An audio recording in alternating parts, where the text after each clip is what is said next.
This might be a controversial statement, but the kuffar in Mecca at the time of the Prophet ﷺ have done more for Islam than our rulers and generals today. Think about it, right? It was a kafir, Abu Talib, the uncle of the Prophet ﷺ, who provided protection for his nephew for about 10 years. This is as the Prophet ﷺ is challenging Quraysh within Mecca at the time. Can you think of any of our rulers today who have achieved allowing the dawah of the Prophet ﷺ to prosper? It was the mushriks of Mecca who came together and made a plot to break the boycott on Banu Hashim. They were not Muslims. A boycott that the Sahaba were suffering from. There is currently an embargo, an occupation actually. Worse than a boycott, a man-made famine happening in Gaza. What have our rulers got to show for it?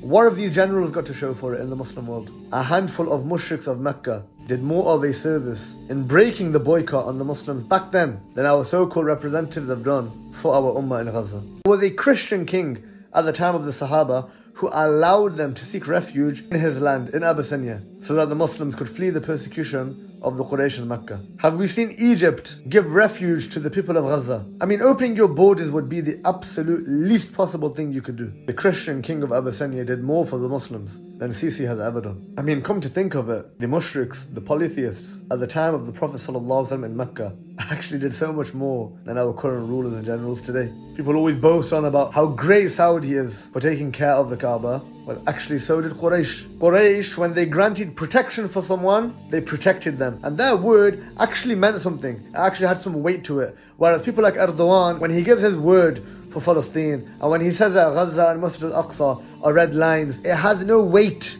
It has no substance. Nobody takes him seriously because everybody knows he will pretend to swear protection for Al-Aqsa on one hand, and then on the other hand, he will increase trade and agreements and diplomacy and normalization with the very nation that he pretends to be at war with. The kuffar in Mecca at the time of the Prophet ﷺ did more for Islam and the Muslims than our current rulers and generals today.